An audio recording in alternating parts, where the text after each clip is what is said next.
Dernier jour au Maroc au départ de Fès ce matin, où, inconvénient d'un grand aéroport, le passage à la douane avec formalités multiples à remplir. est long avant de pouvoir fouler le bitume du tarmac.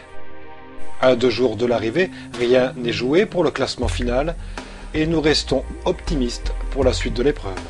Le premier a une quarantaine de points d'avance, mais le deuxième, le troisième et le quatrième, nous, on est en 2 points. Donc vraiment, tout est jouable. Tout est jouable, dans les deux sens d'ailleurs. On va voir en fonction de ce qu'on nous réserve pour aujourd'hui. Mais au fait, qu'est-ce qui nous attend? C'est un survol maritime relativement long. Et puis après, c'est le retour sur les côtes espagnoles, Almeria et jusqu'à Murcia pour la première étape. Et la deuxième partie, c'est Castellón. Aujourd'hui, 4 photos sur le trajet, sur le premier tronçon. Un atterrissage de précision à Castellón. Ce qui a l'air de soucier l'équipage numéro 5 Saint-Maurice, le leader actuel.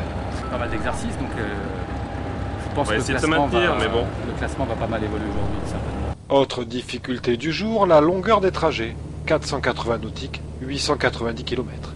Et le décalage horaire de 2 heures. Ainsi, lorsque nous décollons à 10h15 de Fès, il est déjà 12h15 en Espagne. Quelques instants plus tard, nous arrivons en vue de la Méditerranée, que nous allons survoler pendant 100 nautiques, pratiquement 185 km. Survol durant lequel il ne se passe rien, et où la seule préoccupation est de voler suffisamment haut, 9500 pieds, environ 2850 mètres, pour se sentir le plus en sécurité possible. Retour en Europe, à Cabo de Gata, situé légèrement au nord d'Almeria, où nous sommes à la recherche des photos à identifier sur le parcours. Nous en localiserons finalement 2 sur les 4, dont ce lieu. Enfin, après 3h35 de vol, nous arrivons à Murcia pour un atterrissage au ras des habitations. Une fois au sol, il nous faut aller déposer le plan de vol, ce qui ne fut pas chose aisée, le logiciel de l'ordinateur étant en espagnol.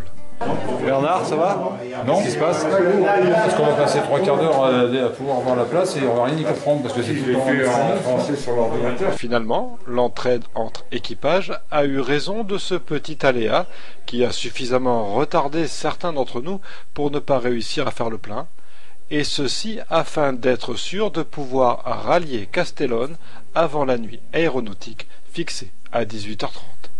C'est donc avec juste le carburant nécessaire que nous reprenons le cours du trajet le long de cette côte espagnole complètement urbanisée.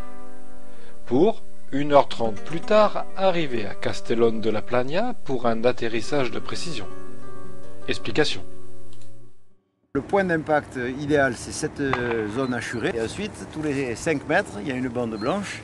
Ce sont les normes des règlements internationaux de compétition de précision d'atterrissage. Et on regarde où les gens touchent le sol. S'il y a un rebond, évidemment, on prend le plus défavorable, l'endroit où les roues sont le plus loin de la ligne centrale. Et ensuite, évidemment, il y a des pénalités en fonction de la zone d'atterrissage par rapport à la bande blanche. L'instant fatidique. Après la galinette loupée du trajet aller, plus de droit à l'erreur. Nous nous posons sur la cible, pas de pénalité, nous gardons nos chances pour la victoire. 20 mètres après, 20 points de pénalité, on peut encore espérer. 10 mètres avant, 50 points de pénalité. Il faudra un miracle pour l'emporter. Verdict ?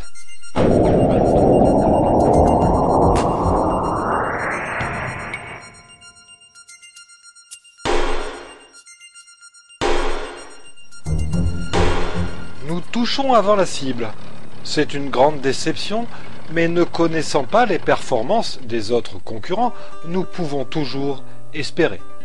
Aussi, quand le soleil se couche, sur l'aérodrome de Castellón, nous sommes impatients de connaître les résultats qui seront donnés au cours de la soirée Paella organisée par le président du club d'aviation local. Bon, avant de donner la parole à notre ami José Ignace Valente, grâce à qui nous sommes ici ce soir, parce que c'est lui qui organise tout, je vous donne le classement général. Oui. Donc, premier, équipage numéro 14, vol de jour. Ouais.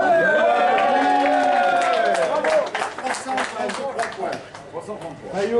Deuxième équipage numéro 15, les Auvergnats.